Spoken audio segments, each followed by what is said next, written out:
Guess what, smoke boy? That shit take me way back. Talk that shit like say it. Yo, alright, Nino, you had a birthday last week, right? I did. Before we get into the serious stuff, you know our show. As you put it, the best compliment you gave us was, we don't have a format, it's chaos, and it works. Right. Right. Compliment you ever gave us.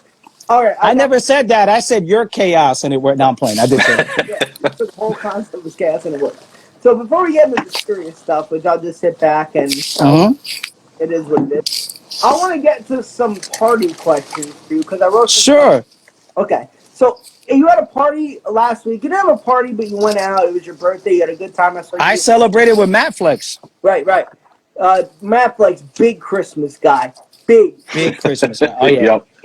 Yep. Yeah. He built his backyard. Anybody who builds their own backyard is a huge holiday person. You know what I mean? That's phenomenal. Like but that's overcompensating because he doesn't have cold weather in LA. You know, he lives in the Bay Area. It gets a little cold up there. Depends when. All right. Anyway, yeah, you don't know shit about geography, Scott. Stop it. Hey, whoa! I can name all 50 states. 48. I'll be in my cold dead grave before I recognize Missouri as a state. Missouri. All right. So party terms. Now, would you rather have it referred to as a bash or a shindig? A what? A bash or a shindig? Oh, you're doing this shit again. I thought this was always the end of the show. Now you're starting this. This is what the fans want. I love bro. Listen, the shindig is my shit. I love the shindig. Big shindig guy. Big shindig guy. I'm a shindig guy. Now, do you go open the presents or do you go open the gifts? I open the gifts. I open the gifts, man. The gifts. Yeah. I open the gifts in the presents. See, that's good. That's good. Oh, clever. In Brooklyn, no one. I don't really recall a lot of people saying presents. Right. Okay. All right. Another one. Now, when you. In fact, I'll double down on that. Before everyone had television with the 4 networks, I think we all said gifts. Okay. Now you're leaving the party. You're a kid. You want a party favor or a goodie bag? Goodie bag. Goodie bag. Who the fuck wants a party? Is that a term? It's probably white. Yeah. Whoever fucking says that probably still calls soda pop. Yeah, definitely. That's probably safe to say. Yeah. And they probably still call the remote control the clicker. Fuck them. Yes. Do that. Everyone knows it's the remote. Where's the remote? Right. That's it. Right. Although I was in the South one time and some guy called it the channel changer. I've done that. I like that one. You change the channel, but you don't say where's the volume upper, you know. So anyway, all right. Born day or birthday? Hey, happy born day, bro. Or either or. I'm not particular. That doesn't bother me. Now I say both. Now, do you refer to it as a party hat or a head topper? I've never said neither. Not party hat. I've said. I'll say party hat. Now I have to ask because I never even heard of a head topper. Okay. By the way, I'm probably the worst guest to ask these questions to because no bullshit. Swear on whatever God is real, if there is one, he or she, all being divine. A 5-year-old once told me that the blowy thing in a party is called a kazoo.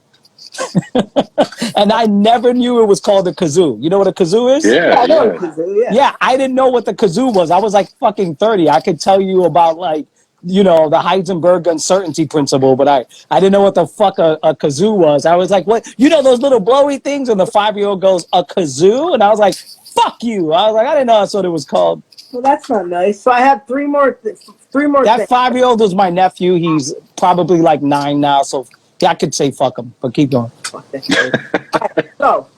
if I was in LA or where you're at right now, I don't know if it's exactly. Once again, Harvard geography.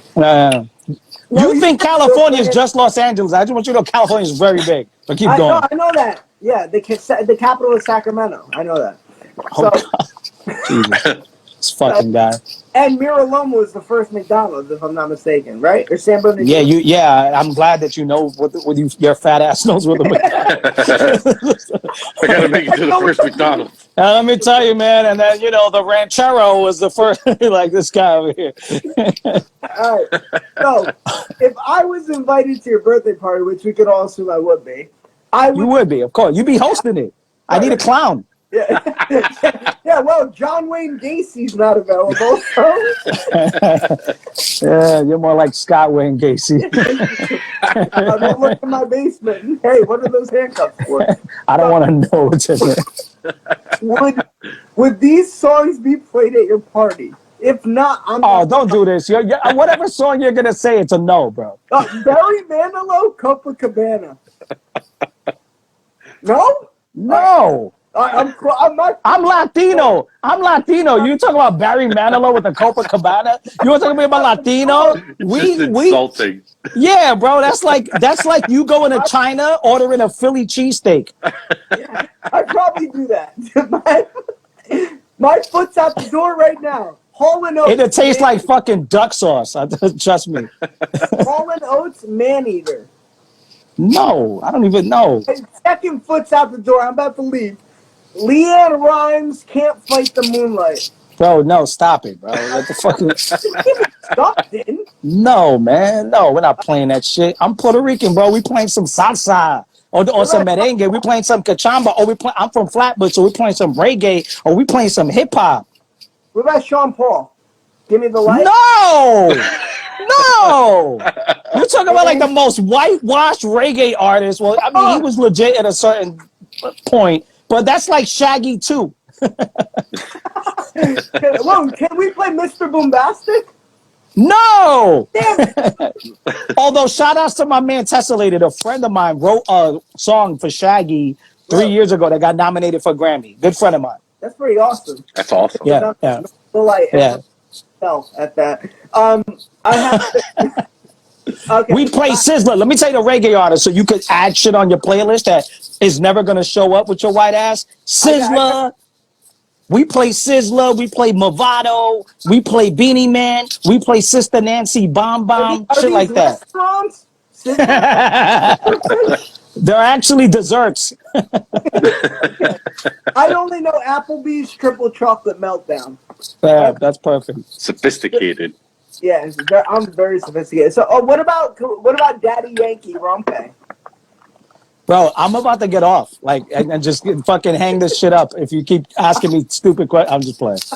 No Daddy Yankee. If Daddy Yankee plays, it's probably like because it was suggested by Alexa. Yeah, Alexa's like, oh, you kind of like this shit. I'll play some Daddy Yankee. You know what I mean? Yeah, that's why I get when they suggest playlist on YouTube. That's why I get a lot of like NSYNC, Backstreet Boys, things like that because they make it. You know, you're embarrassing yourself. Whatever. I don't care. I already did a top 5 boy band countdown. How much more push like Bro, that? the worst thing you ever did was that stupid music list you had. Second thing was your stupid Christmas list. Your list sucked. My Christmas 2020 list was a gem. 2021, I ran out of gas. In your previous life, you were one of those like Irish singers who sang about their family dying in the river, and you thought that was hot, like. And my whole family drowned in the sea. That's you. Guys, I got a banger on my hands right here. Yeah. My cousin Danny got stabbed in the eye. Scott loves that shit. He's like, this is great. You know what I mean? Keep going. I need to write these lyrics down. Oh my God, Scott. Now that the fun's over, and I'm sure. I think my ankle's blowing up, but I'm too drunk to realize. For anyone watching, NINO'S fans, I sprained my ankle hitting a game-winning shot today. But anyway, all right. So I said the shot was worth it. What do you think, Brian? No. It's worth the sprained ankle, just the glory. Thank you. See, Brian, you and I have competitive, ounces of fiber in our body. This motherfucker's not competitive. He's like, it wasn't worth it. It was not worth it. That's not true. I'm like, what? I'll hit a game-winning shot and deal with a bum foot for 5 months. I used to log my knockout wins in gym class. That is true. Well, look, real men hit the game-winning shot, don't even realize their ankles hurt till the next day. Right. Yeah. Well, that's what real men do. They wake up and they're like, "Oh shit! What the fuck just happened? I literally need an operation." I just hit this game-winning shot and I need a fucking operation right now. Exactly. Yeah. For real. So since all the fun's over and your birthday party was actually, let us ask, how was your birthday? Was it nice? It was good. Yeah, I hardly celebrated. I'm not a big birthday celebratory type of person, but it was fun. That's nice. You're in touch with nature. I'm not. I hate nature. I hate Yeah. anything that's doing me leaving the You don't house. like anything that's natural, like rhythm. Yeah. Big implant fan. Melody, I noticed. Yeah. No, what crossed my mind too is like, I know. Listen, you don't like you root for us, but you're kind of like on the fence with it. I really root for y'all. I commented on one of your rap videos. I mean, I was like, I It is made up true. 30. I made up 37% of your comments with my one comment. As I told you in the text, like, Brian's got like his own studio at his house. He's done all the mixing. We're actually performing Thursday. And when my ankle snapped, I was like, "Fuck, I can't jump around in my Reebok pumps." And that's what I thought about, and I felt bad for him. But I think I'll be alright. I'll be good to go. You know what I mean? You're okay. If that's your first thought, you shouldn't be a rapper. But keep going. That's true. That's. I think I'm better at the podcasting, and I'm a natural, lovable guy. But it is what it is, right? Yeah, because you can sit and not risk any injury. I love it. Oh, dude, and I told Brian I ice my foot with things that are healthy, and then engulf things that aren't. The peas. I'm not cooking these. That's for my ankle. As I down a Big Mac. That's all right. So It's all about balance. Yeah, I the see fun's that. over. Fun's over. I know Nino's been getting some shit from people. You were called like an Elon Musk supporter, and you think Elon Musk is cool. You're blah blah blah. You've been going back and forth, and I know you troll a lot. But all right, you're more. Which, by the way, on Twitter you can't do. Like, evidently, like Twitter people are like, "Fuck! How dare you!" Like, you can't do that on Twitter, man. They'll eat you up on Twitter. They're fucking psychotic over there. Absolutely, they're the worst people of all time. Most of them are. They're the worst. Literally, like, we could just put them. I could mention a lot of things that kill people, but we could just put them there, and then just like life would be better. But keep going. I agree with that. All right, so Elon Musk buying Twitter, and I know you're pretty down the middle, level-headed. I think me and Brian are pretty down the middle, even though we've been called a right-wing podcast, which I still don't understand to this day. Maybe it's my Bush Light hat. I'm not doing myself any favors here. Well, who called you that? Was it people on Twitter?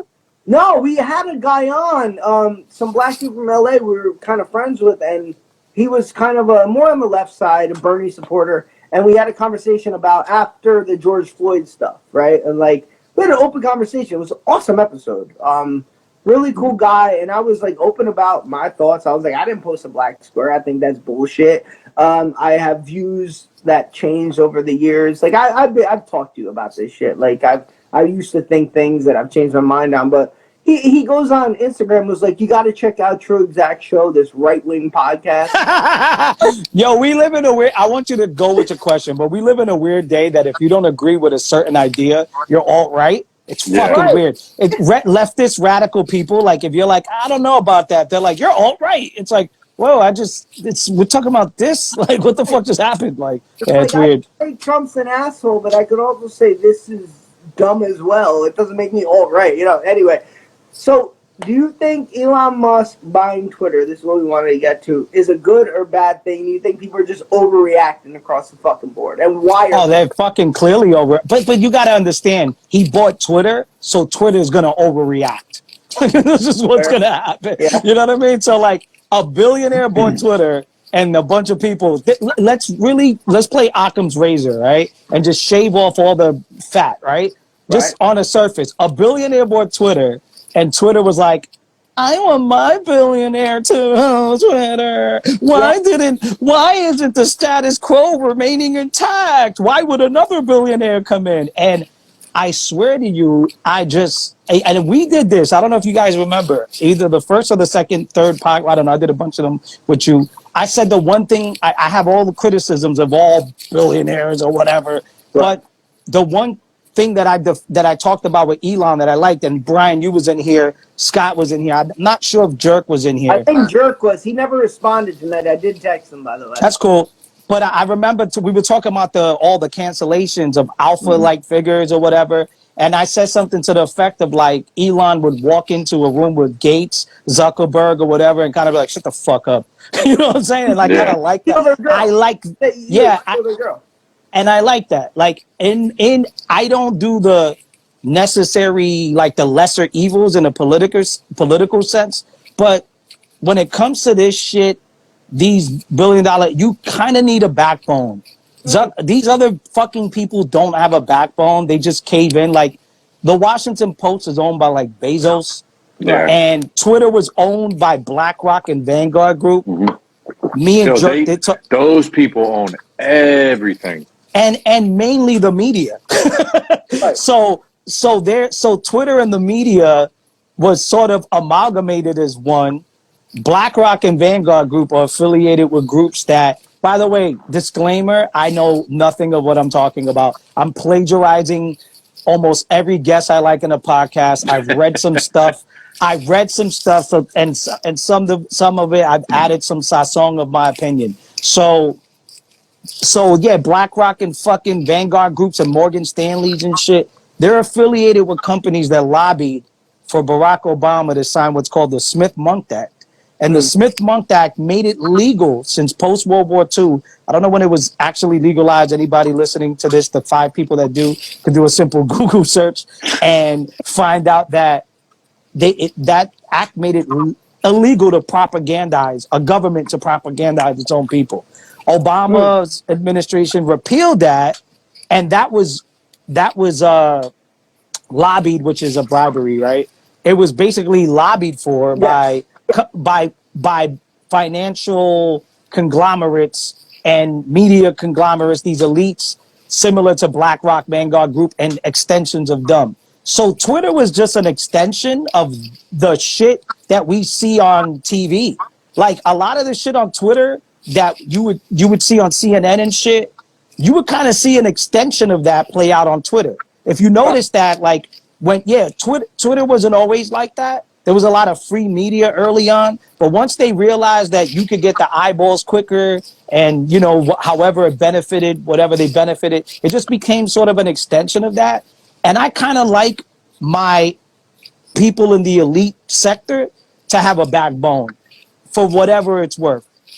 So do y'all know, I don't know, this is not a fucking, I'm not quizzing y'all. Do you guys know the president before Abraham Lincoln? No. Jackson, right? No, Jackson was his name was James Buchanan. And the reason nobody fucking knows him is because he didn't have a backbone. He was just this lawyer from Pennsylvania, and he was just like, whatever the court would say, and he's like, that's the law. He was just an extension of the court.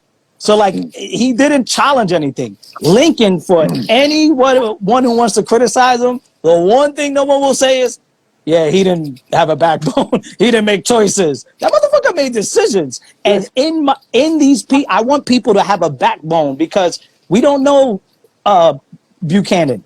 No one really knows about him. You don't need to, because all you need to know is what the Supreme Court was doing back then, and you know that he just agreed with everything. Whereas Lincoln was like, no, fuck that. You know what I mean? Or Jackson was like, fuck that. Or Polk was like, fuck that. Or Zachary Taylor, these are all presidents. Fuck that. Buchanan was just an extension of the court. So Twitter looked. I have to throw in, we got to give a shout out to William Henry Harrison, who died in 30 days.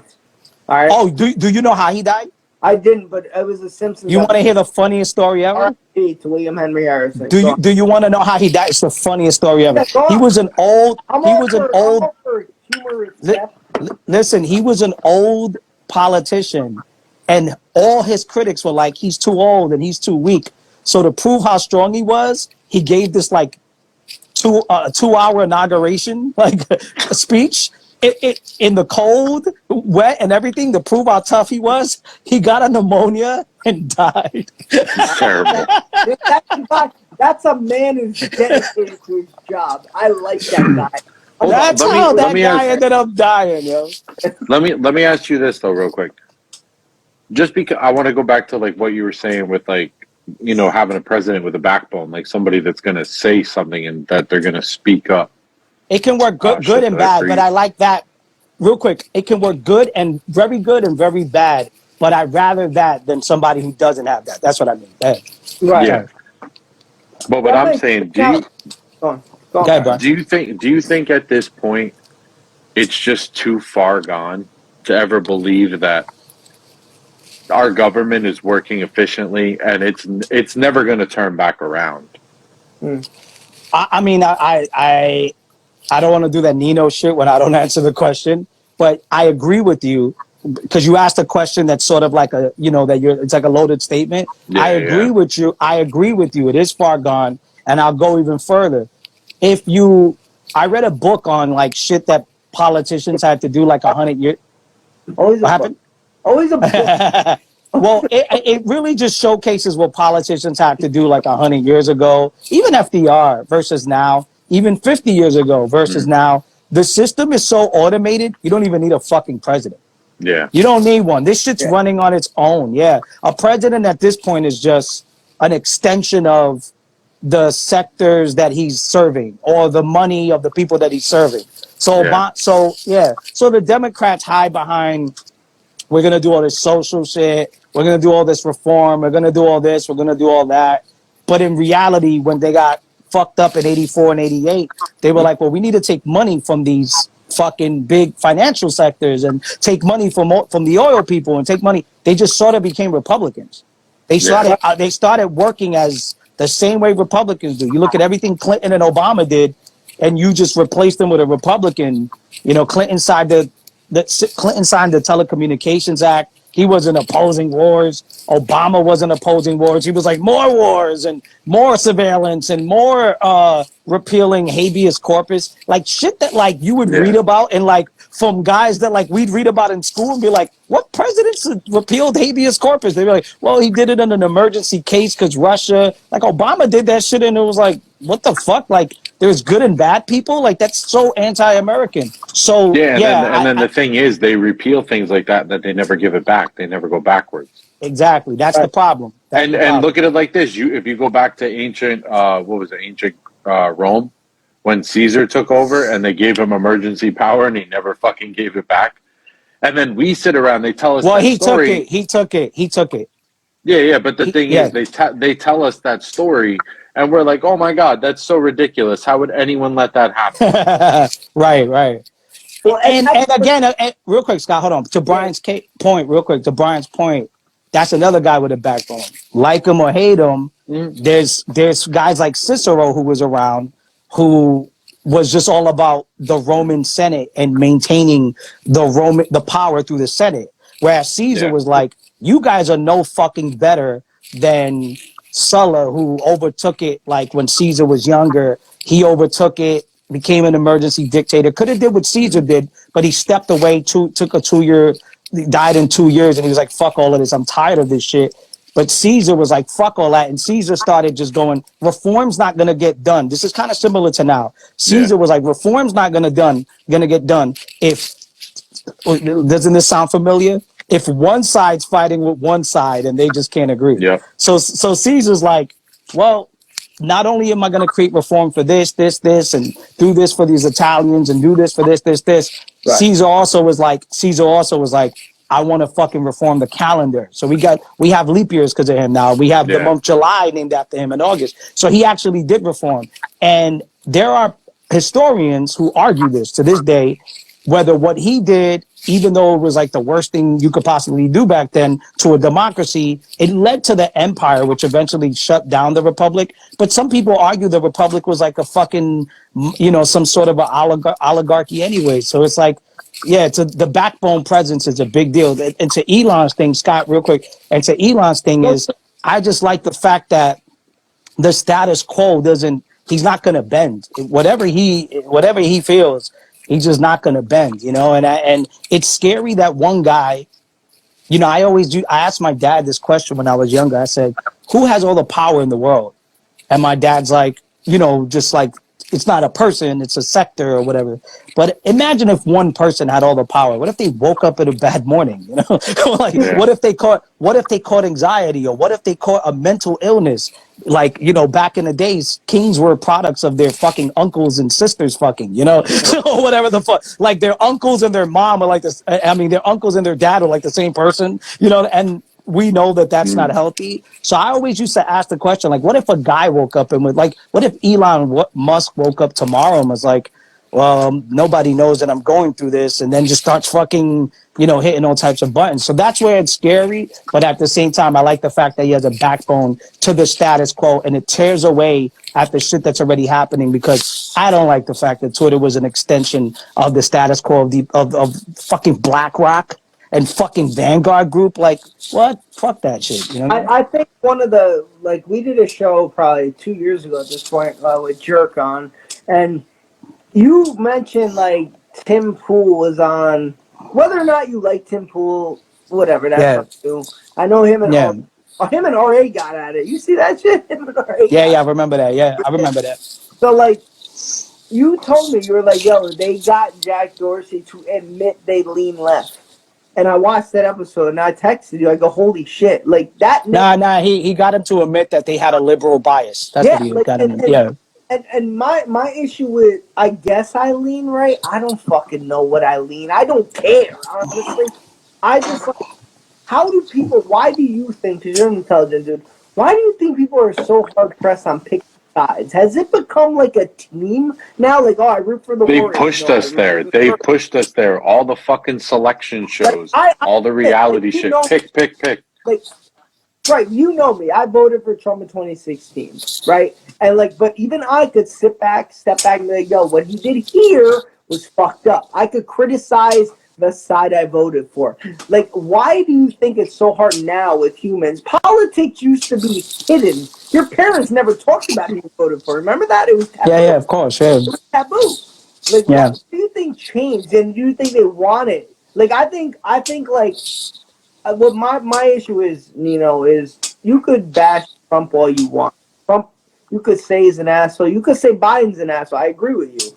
But my issue is when they think their side is going to change things. And it's like, where do you come up with? They don't care about you. So, like, where do you think this started? Do you think it was the last 15 years, or just the last? No, it's been around since look at the Civil War was free staters versus border ruffians. Like, we've always had two sides, and it's always been two sides. And look, I don't like anyone who's on the right side or the left, because, and also let me be fair, the right side's kind of adjust itself in a way where they're trying to slide center. Like, they have some new people that are trying to slide center in a sense, but the left is sliding more towards the right too. I don't think that they are that different. You know what I mean? Like, it used to be right wing to censor speech. You know what I mean? And it used to be a leftist thing to go, let everybody talk and the ignorance will hang themselves. But nowadays, I think what's changed is that ignorance is sort of curated. You understand? And now you can curate and condition people without them going to the school, without them whatever, through trends and topics. And if you only see what you see, you could only agree with what you know. You understand? So we live in those times where, people aren't really having that practical wisdom to where they're like, well, let me question this and let me question that. Unless they're already there. They're not going to be brought there by the current channels. So, like, I am a anti-establishment kind of cat. I'm a more of I lean left, not to this political left, but I lean left on many different things. I believe in UBI. I'm anti some of the current immigration laws and all sorts of fucking ways. I like many socialist programs. And I believe that we should be truthful with what we're doing. I used to be more to the free market type of like a free market type of person, but the problem is that shit doesn't exist. It's not real. You know, like almost everything that's ever been pushed into market has been funded by government subsidies. So you guys rip up your phone, all that technology was paid by your grandparents, your uncle, your aunt, my uncle, my aunt. We've been here for a bit. And yet in capitalism, you're supposed to get a payback. So all that technological research and scientific research that comes back to us, gets somewhat hoarded and privatized and put to the side because there's a free market, but yet it's being funded by government money. So I used to be kind of connected to let everything be, till I realized, well, that's not how it is, because you got to learn. And this isn't my opinion. Take it up with fucking Noam Chomsky. You know what I mean? Take it up with, take it up with this Hu Jong Chung, I think his name is. He's a South Korean economist. Take it up with Jason Hickel, who's an economist from Swaziland in Africa. Like, I have done my own due diligence to learn how the world is functioning, but I lean towards, it would be cool if there was a free market, but I'd argue anybody, and I don't think they can win an argument with me. I could stay up for fucking 5 weeks and beat them in an argument. I'd argue anybody who thinks that my wife found out we were doing an Instagram live. She was like, "This is gonna be a 4-hour thing." Yeah, but I debate anybody. I wouldn't even debate. I'd have a conversation. I hate debates. Right. I'd have a conversation with anybody who thinks there's free market principles in there, but think that it's just run that way. But what I'm trying to say is, like, I have like my own ideas, but I come into these technological spaces with my ideas already. Like these technological spaces have been like, hey, Nino, you want to know something cool? Free market, bro. You know what I mean? Like, it has taught me none of that. I've had to swerve. I've had to swerve the things. But when you're 19, 18, 17, 20, there's a lot of people now that are 24, 25 who, the other day, we're at the age that this won't shock you, but it's still shocking. There's a battle rapper who's 18, and Poison Pen, we was in Twitter Spaces and said, do you know what life is without an iPhone? Right. And the 18-year-old kid said, no. Is it not? Is his name not? No, Jay. He's from my battle. Okay. Jay, he has long hair. Really cool kid. We were in Twitter Spaces. I forgot what his name. He fucks with Appa, this new kid. Is that the best high school job of all time? I had to work in a warehouse. This dude's a battle rapper. Exactly. And he goes back to school after battle rapping, which I thought was so fucking dope. Probably, let's be honest, the kid cleans up. He's killing it. Yeah, he's killing it. Yeah, in school, I had to just tell my friends the shit I was doing. I'm like, I promise I rap.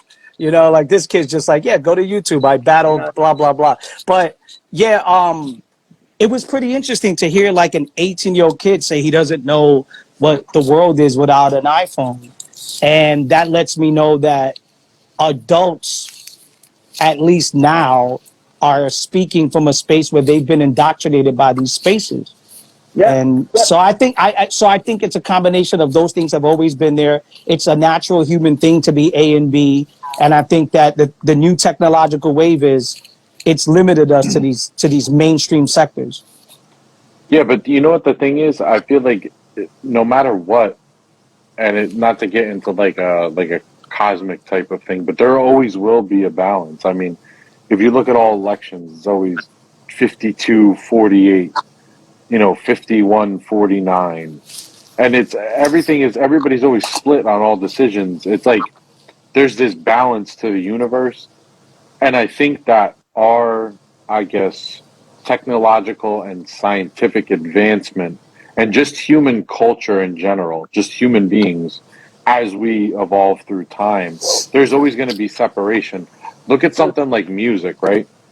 I was just telling Scott this the other day. Like, when we were kids, I'm listening. Listen. I get with the dog. When we were kids, I remember listening to like Biggie, and my dad was like, "That's not music. This is music." And then he puts on like Pink Floyd, Led Zeppelin, and like they're okay, but I don't know. I'm attracted to this thing, right? So then now we advance to, okay, we're 30 years old, and then we hear like, I don't know, any of the shit that's out now, and you're like, what the fuck? That's not hip hop. That's not rap. So like, no matter what, there will always be that division, but it's because of just advancement in a way. I agree in that sense, because you have paradoxical forces that sort of battle each other, like good and evil. We have that internally. Like, I could choose to do the wrong decision or the right decision, and I'm conflicted by that because here's a gain for me, and I win, and I get what I want, this impulsive thing, but I risk fucking up my shit. So should I lean on my morals? Right. I get all that, but I don't think issues are as paradoxical as we think. So when you say like 51 on one side and 49 on the other side. I'm not so sure how much the 51 and the 49 are opposing, or they're just agreeing. I think that they're the same. Because to me, a lot of the shit the right says and the left says that arguing about, they're opposing each other, but they're essentially on the same side.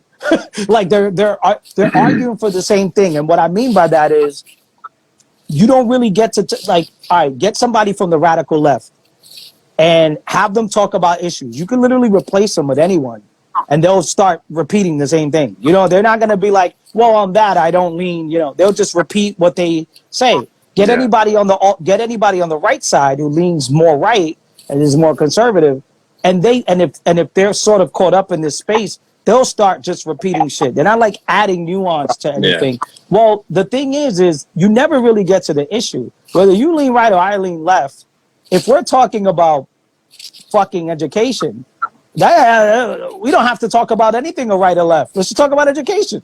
You get what I mean? So like these political conversations get to like this Elon shit. My shitty billionaire versus your weird billionaire. So if one side is covering the asses of the bankers and the other side is saying that they're more for us, saying that they're going to help us, but they're covering the asses of the bankers, well, then everybody who votes from one side to the other side is covering on the asses of the bankers. Yeah. So there's no division. There is more agreement than they see, and that's my biggest issue with the political space right now. But you know the thing is, there's a lot of times where, I mean, we could debate all these things. There's people that go back and forth on this stuff nonstop, right? And it consumes their life. Of course. I think as human beings, we're addicted to where we've gotten addicted to stories and drama and always being in a constant state of chaos and fear. We've been conditioned to that point. Right. So now, wouldn't it make sense that there's a government that we see everything that goes on, all the fucking story, the drama lines, and this and that, and this election and this scandal and blah, blah, blah, blah, blah. And let's argue back and forth about skin color and what women or men can do and just fucking nonsense, right? But there's another level that we don't see where everyone is competent and they know exactly what they need to do because they're not saying, okay, we're for America. You know, we may be biased towards America, but what we need to do is push the human race forward. Mm. Humans need to continue on. So it's like a method of, I've looked on like the CIA stuff and FBI stuff, not to use, I hate even using it as a reference because it's like they released it. They put this stuff out there. It could potentially just be bullshit and stories that we're all just going to talk about and become distracted with, you know? Oh, and I'm in lingerie right now. I got Eric in. Oh, Eric bailed. Go on. Eric bailed. I destroyed my train of thought. No, Brian, you were saying that FBI and all that, and you were talking about things operating underneath a government operation. Yeah, so pretty much all the point that I'm trying to make is all of these things that we debate, like alt-right, alt-left, I'm up top, you're in the bottom, like fucking red, blue, Democrat, Republican, it's just all a fucking story. It's a movie in front of our eyes, and these are all actors. And it's all people that have just become celebrities and they get placed in these roles and they make it seem like they're really making this, like these influential decisions. But really, would you leave that kind of power in the hands of people that seem so incompetent day in and day out? Good question. No, I mean, yo, bro. That's you're basically saying exactly what I was saying. Like, that's a bureaucracy that runs. Like there's a great book on this called Double Government. You would love it. And it talks about bureaucrats who are in a place where they don't get replaced. They stay there for 27 years. They're not like every other 4 years and, you know, every 2 years and yada, yada. They're there. But what I'm saying is the powerful interests are whether they shape things, I don't think is for the good of humanity. That I don't agree with. Because if it was for the good of humanity, why are more people starving? Why are they okay with taking away our rights? But what if Why don't that's part of it though? I mean? You know, That it goes back to the question: who's to say what's good and bad because they're subjective. 100%, 100%. But yeah, I mean, if I'm never gonna say that people who are in control don't have good intentions, but my thing is, we have enough data to look at the results, and we see enough people filling in their helicopter tanks and going broke, buying houses. If they really cared, they wouldn't be taking all of our money with credit, student debt, and all that bullshit. And if they really cared, they wouldn't let us think that we own anything when technically all you got to do is just look up how ownership works. You got people who make, I don't know, let's just say $300,000 to $400,000, and they think that they're in a class simply because of their yearly salary. They own a house worth $900,000. All of a sudden, they can't make $400,000 for whatever reason, the pandemic, whatever. Now all of a sudden, the bank owns that home, right? Right? They find out very quickly that there's a difference between ownership class and workers class. They were working to own. They never really owned anything, right? So there's a difference between working to own. There used to be values and ideas and systems in place for people to have ownership. Those things have turned into more of a story being sold to people so they can participate in something, enslave themselves, and not one of us are going to sit down and sit on our deathbeds and be like, man, I really wish I worked harder. We're not going to say that. I wish I worked more. We're going to sit around and be like, fuck, I didn't get a chance to insert this. So, yeah, the North, go ahead, real quick, Scott. Brian, to your case, take it right back to the conversation we were saying, North and South. The South's enslaving dudes, right? They have their ways of slavery, and they don't want their ways changed. They're super obsessed with how Europe runs shit, even taking shit from the French and all of that, and they're hyper obsessed with the UK. They have parties named after UK monarchists, what they deem political people, the Whig parties or whatever the fuck, and they're all fucking weird. But their ways of enslaving is just like, they want to play the fiddle all day and whip a slave. And then they're like, but look at how we're doing it. We're doing great shit. They got their own family, yada, yada, yada. And their criticism of the North is, oh, you guys are building up all you're industrializing. You're industrializing. And you're putting all these immigrants in there and all these places that kids are working, all of this. How's that any better from the shit of the South, right? The North thinks they're doing the right thing, but they're crippling people just as the people in the South are.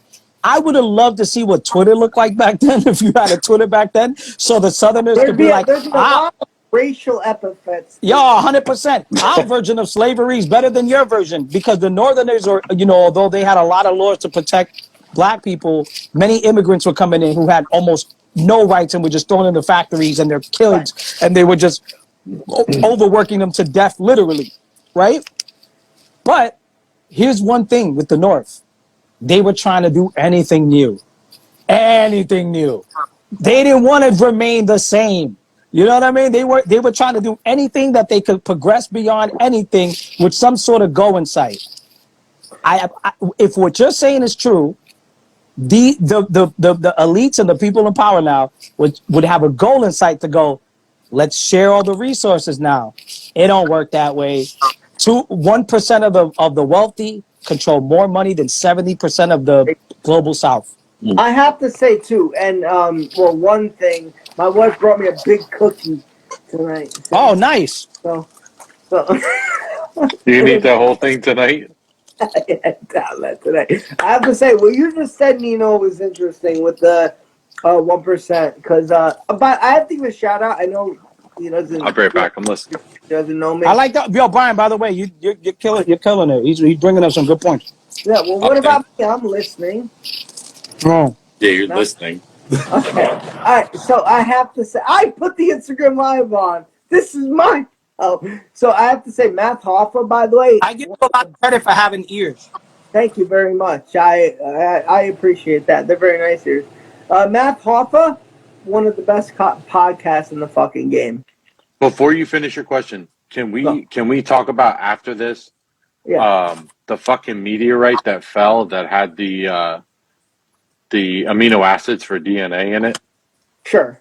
All right. Great. It was like 2 days ago. Yeah. All right. So quick shout out, Matt Hoffa, great podcast. But I only bring that up because you mentioned the 1% of the population, and I think it was. I want to say I could be getting the names wrong. I think it was Esso on his podcast who said only 9% of the country earns $100,000 a year. Right? I could be wrong. I don't know if it was Esso or Math or the other dude. But, like, that's crazy, man. Like, 9% of the country, including women, children, men. Why is that crazy, though? No, it's just, like, it goes to what you guys were saying, but, like, who rules the world? Like, Yeah. you know what I mean? Like you think it's like I told you before when I said you're asking the 1% to tax themselves. Right. Sure, if you can get in. I kind of like Brian. I kind of like Brian's optimism. It's not realistic, but I love it. Like, because that's how I view the world. I want to hope people have great intentions. You know what I mean? I want to think people are going to tap into the good and the hero within.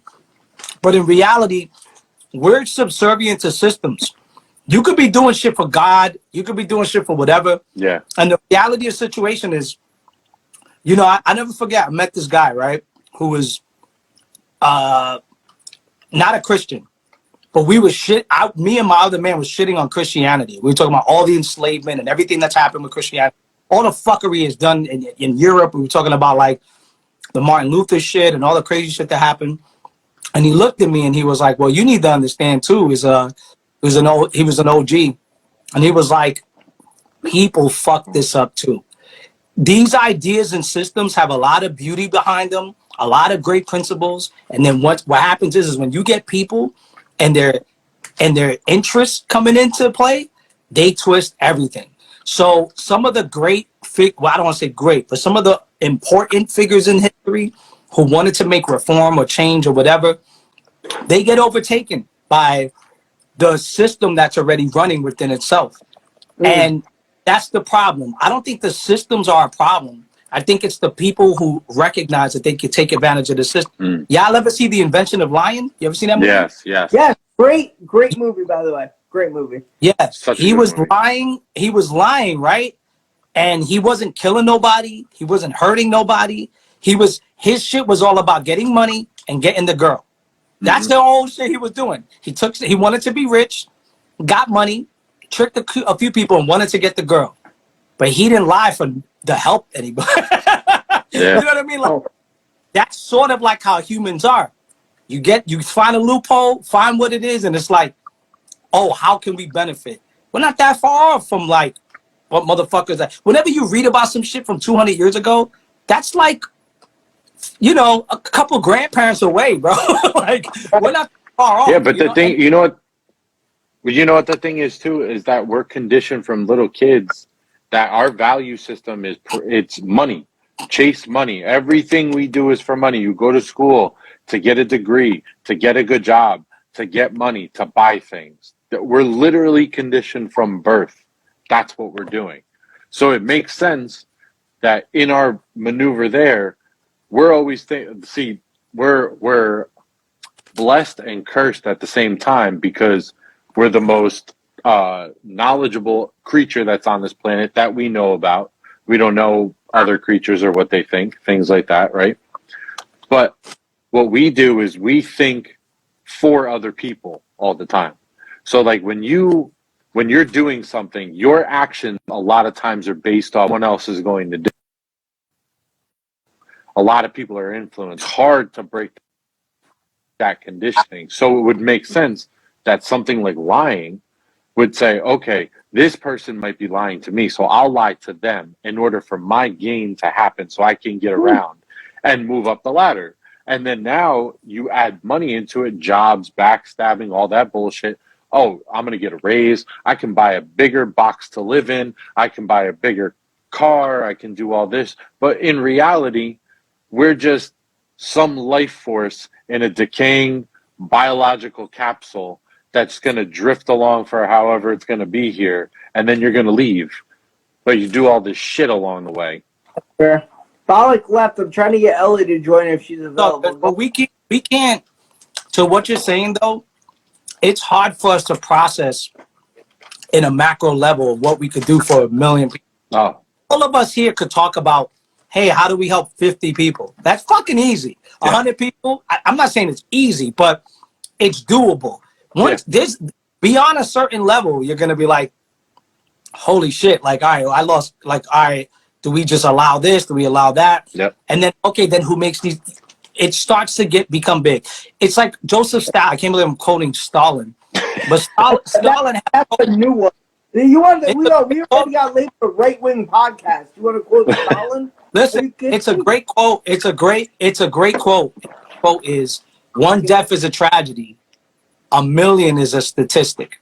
Yeah. So once you start not humanizing something, it loses the humanity. Once numbers become once people become numbers and people become dead, like COVID. This is so fucked up. And then all of a sudden you see a chart and you're like, I don't even know if people are dying anymore. I just see numbers. I mean, so what Brian's saying is like, I agree with him in a sense. If you keep humanizing the thing that you're doing, if it loses its humanity, like Twitter, nobody would say what they're saying. Like, there are people right now who are like, Twitter's amazing. Look at all this technological development of how we can talk to each other. But within that presents these new challenges that they wouldn't come in here and say half the shit that they're saying on Twitter. They wouldn't go in front of our, if we were all in a room and we were like, hey, let's share ideas. They wouldn't fucking block us in person and be like, they'd sit behind it. So a lot of this shit here, I'm not against any technological development, but at a certain point, there's diminishing returns. You know, when we were young, even if you grew up in the hood or in a poor place, kids were never bored. You see a kid holding an iPad now, has a fucking sum of all human knowledge in his hand. Literally is holding the world's consciousness in his hand or her hand, and they're like, I'm bored. Dad, Mom, Uncle, I don't know what to do. Ellie, to you. And I just think that to just place things on development and be like, yo, but things are developing. It's like, cool, but is everything getting better? And what's getting worse? We're not analyzing that because we're just focused on some of the specific benefits rather than the things that it's costing us, which is everyone's fucking sad, everyone's miserable. Fucking life's so good. Why are everybody so sad? Why are everybody so fucking miserable? Why are kids who have money and are eating Panera bread and having too much Chipotle and have the internet, have iPhones, have iPads, everything, this is so good. We're doing so well. And they're on TikTok talking about they hate their life. They're fucking suicidal. And their parents are like, why? I love you. Why is everybody so fucking miserable for everything? But it's because nobody's assessing this, looking beyond all the other things that this is costing in a sense. We have no how should I say, no outlets or nothing promoting any sense of humanity. We're losing a lot of that. Now, I want to say this, Nino, Ellie, you're the youngest one out of all of us here. Like, do you agree with Nino on this? In a sense, like, hey, it's a social construct. Yeah. Like, the younger generation is just too sensitive at this point? Or do you look at us too hard? I never said I am. I'm saying that. Oh. Yes and no. I mean, part of it too is, some people, what we're getting, I feel like the pushback we're getting too is people don't want to be held accountable for their shitty behavior, the shitty things they say. So then you get dismissed as you're being sensitive. And it's like, no, what you said was shitty and you're just upset because you're not being accountable. And then there are some things too where it's like, you got to toughen up. I think it's a little bit of both. That's fair. Do you ever think that all these things are created to take you out of the now and take you away and split you inside? Oh, no. You think everything... Yo, you know what you're doing? You're doing shit I used to do. I used to think everything was for a reason and a purpose. The problem is that these things exist, and then we think, what's the purpose of it? You know what you're doing? Nino, I need you to talk me off the ledge, honestly, because I do believe Brian, let me about tell you so many things. No, let me tell you what... let me tell you what you're doing. You're doing what I used to do. You're shooting an arrow and then painting the bullseye around it afterwards. You're like, look at. Do you think it was just? No, the arrow was just shot, and then everybody's just, bro. If you look, I talked to the guy who was early in Instagram development when Instagram was just like a couple people, right? I met him in Silicon Valley, and he was like, we had no idea. Oh, look at that dog. He's like, we had no idea pictures were going to be about people going to post food. We had no idea people were going to post road signs. We didn't know it would be a big deal that people posted their cupcake or their this or their that. These things start to take a life of its own, and they go, oh shit, you really think when YouTube allowed amateur content to go out, they were like, you know what's going to go viral? What do you think, Bill? Cats. When 2 cats are playing, people can't stop fucking watching. You're going to see. No, they had no inclination that Gangnam Style would blow up. Like there are anomalies, and there are things that grab you beyond how they happen in a process. There's an organic process sometimes that happens. Not everything is specifically curated, and I know this for a fact because I know people that went viral and like super viral. And I used to be you. I used to be like, what did you do? How did you do this? How did you curate these? They're like, and the shit, like, and, 2 things. No one knows. And the technology is no different. The guy that invented the typewriter, he had no idea he was going to boost the divorce rates. No idea. He didn't think, whoa, women going to go to the workforce. But I definitely agree with you 100% on that. But do you think that at this point, with the power that they have, look at all of us right now. We're on this thing. The power that they have with this, do you think they know?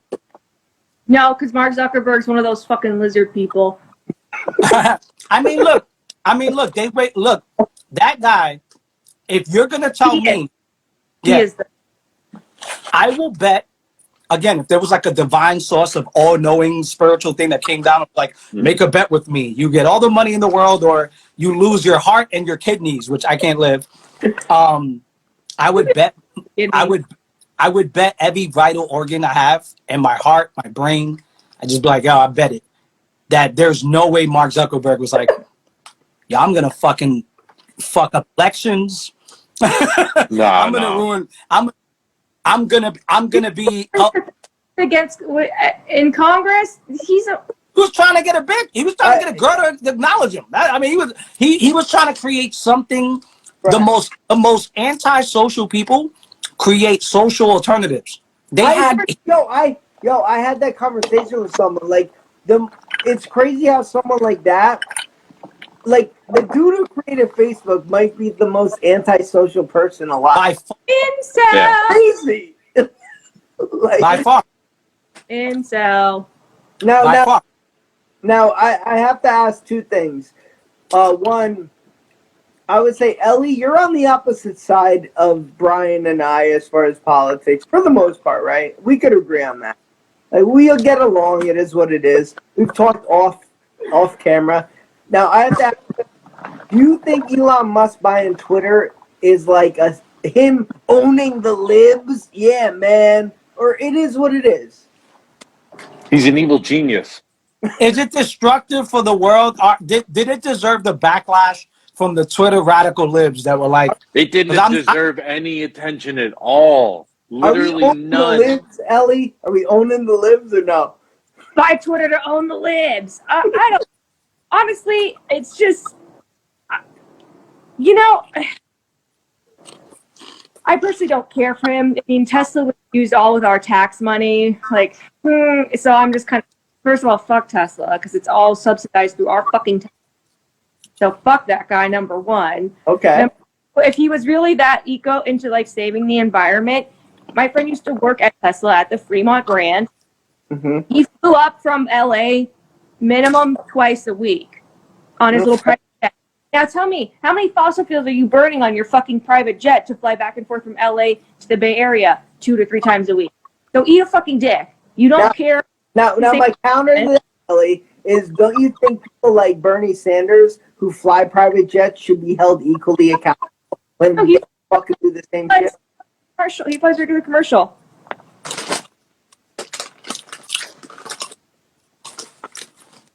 Well, yeah. All right. I don't know. I'm throwing to Colin. You're. I know, but you know, I get where he's coming from, but it's just kind of like, I mean, if people are going to say racist shit and, you know, Islamophobic, transphobic, whatever phobic shit, they're going to say it. That's the thing. People, whether it's a widely used platform or not, people are going to say whatever bullshit they want to say, and it's just whether or not, you know, are we going to tolerate that, or are we going to have some guidelines? But you know, people wanted to attack Twitter for free speech stuff. It's a private company. They can make their own rules, which is what people don't want to wear a fucking mask into a grocery store. It's like the private owned business. They reserve their refuse service to anyone, and they make their own rules.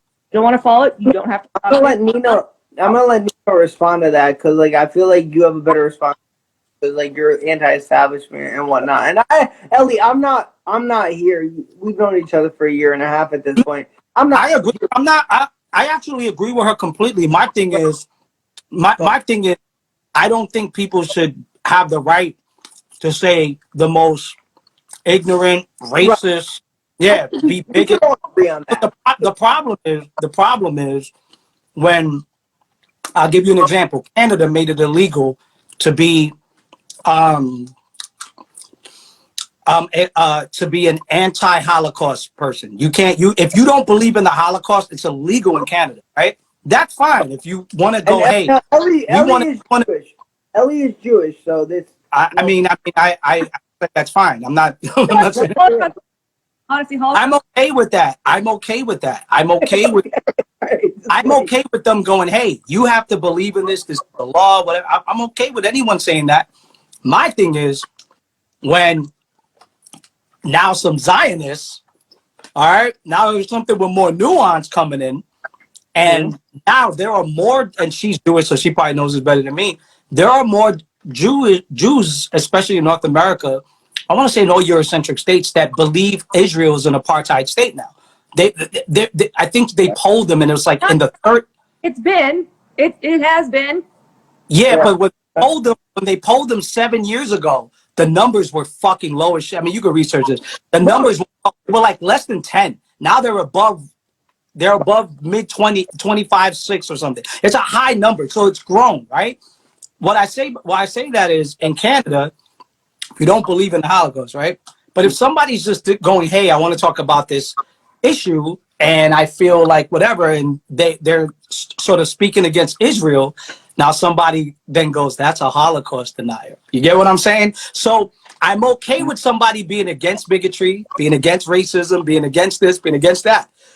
But if somebody says, well, I'm cool with trans rights, that pull thing, though, kind of threw me off. Can we have a more nuanced combo? And goes, hey, that's hateful. You can't say anything. There's no room for dialogue. And whatever every other country wants to say about that, that's fine. But in the United States of America, Lincoln was like, we will have dialogue. We will be able to have a conversation. And actually promoted in the basic infrastructure of our academics.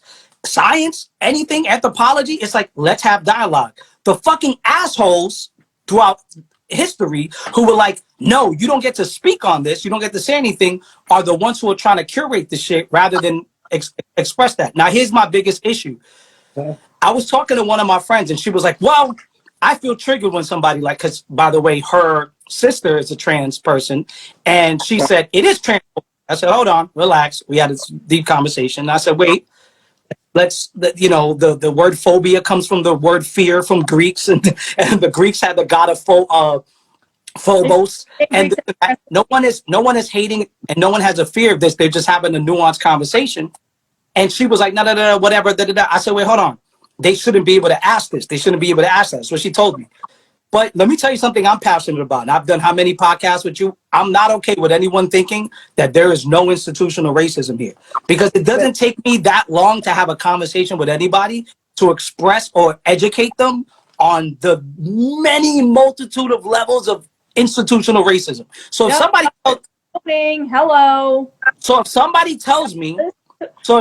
asks me, hey, Nino, I don't think there's institutional racism, I wouldn't be like, you're a blah, blah, blah. I'd be like, well, why don't you think that? Because I can talk to them all day. The social sciences back it, the education backs it, history backs it. It's a very easy. And Nino, that goes with. I just have to say something. Hold on, real quick before hold on, before you move on. And my criticism of this shit is some people want to censor questions and want to censor someone being inquisitive. And my thing is, if I'm curious about something and I'm asking a question, it doesn't mean I'm hateful. It doesn't mean that I'm labeling something. It doesn't mean that I'm boxing you into a space. I'm asking a question. Fact. Is this okay for the women in the pool for this? Is this okay for the women who get hit by this particular individual for this? Is this okay for this? I'm asking questions. If the science backs it, it shouldn't be a problem. It should be like, hey, ask away, Brian. Ask away, Scott. Ask away, Ellie. Just ask away. We could talk about this because the information. But if we can't have a conversation about it, then it shows me that there's not enough information, and they're just trying to like box it to a corner of specific. Like it's. I feel. Yeah, go on, Ellie. So your friend, her sister's trans, or brother's. I'm sorry, I didn't catch the transition. Like what Sister, yeah, sister, yeah. She has a trans sibling. Okay, and she didn't want you asking questions. No, not at all. She brought up to me. She brought up to me like, oh, what'd you do with your dick? Or, No. She asked me. No, she asked me about the situation with the trans swimmer in the pool. Yeah. She asked me about it. No. Sorry, she wasn't asking me. She was telling me, and then she was like violently responding about someone who asked her a question. And I said to her, wait a minute, what did they ask you? And she said, well, they said this, whatever. I don't even want to get into it because she may see this. Like, it's a friend I care about. And the friends I don't care about, I don't give a shit, But fuck it. But everybody. When I was like, yo, that's not, you got to be careful how you box the word hate and phobic and phobia attached to it, because people can ask questions. I have no problem with somebody wants to censor something, but the problem is what do other people do with now this means that. Now I want to shut the voices of everything. If it's about the bigotry, I'm okay. If it's about the racism, I'm okay. If it's about the scientific misinformation, I'm okay. But it's not about that.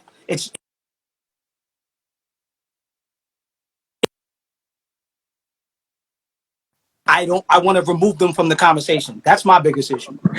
Okay, well, I just think that's, I mean, granted, I don't know that many trans people. I'm fortunate enough that I've got 2 trans people in my life that I'm friends with, well, I'm actually really close friends with. And they never seemed to be bothered when I would ask questions because, and again, I wasn't trying to be shitty. I was just really trying to understand, like, what is the appropriate way to address this? Or like, hey, if I mess up your pronouns, like, please don't think I'm trying to do it on purpose. Like, because when I first met my friend, she was she and now she's he and looks like a he, acts like he, does the testosterone. And I even asked him, I was like, do you want me to call you a new name? Like, whatever. And they're like, it's fine. And even if I and I was like, okay, I just want to, like, even if I accidentally refer to you as she, like, I'm not doing it for being asshole. And he's like, no, I understand. Like, we know when people are doing it to be mean. And my other trans friend was like, no, I don't mind when people asking questions because it shows that they want to learn and be educated and that, they, don't want to make those mistakes. So I just think it's interesting that he just, can I say, Ellie, you're using an anecdotal reference to a subjective experience you had. You're a person that if somebody already knows integrity and your morals and where you stand, they're not going to take your inquisitiveness as an attack. What I'm saying is, in the grand scheme of things, when somebody's writing online, there are people taking, if Brian asked a question, God forbid, the same question you would ask on Twitter, he would have a viral team coming at him and a hashtag you saying, white hetero cis bitch, Brian. you are transphobic and you're this. So my thing is, I don't agree with censorship because I think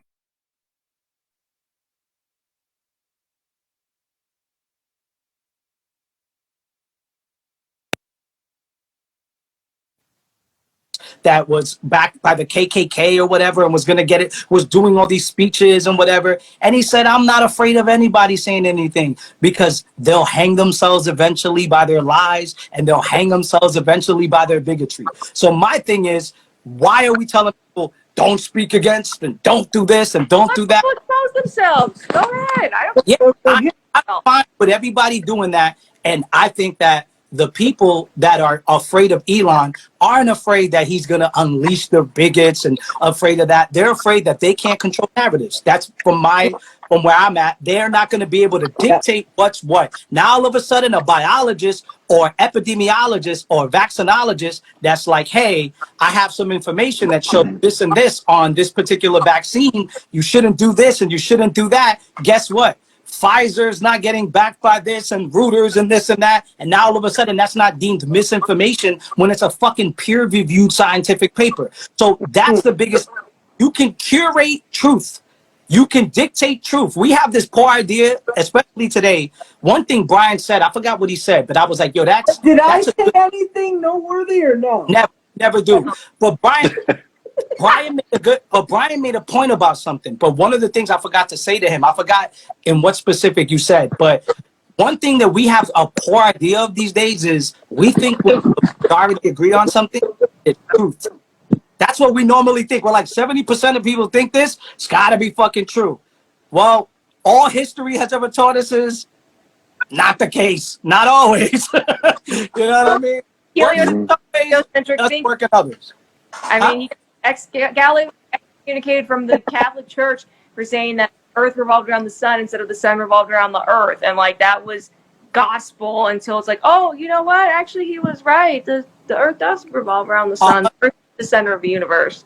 100%. There was this Canadian archaeologist. One second, stop. 1 second. To follow what she said, because she's scientific, there was this Canadian archaeologist who challenged the Clovis theory.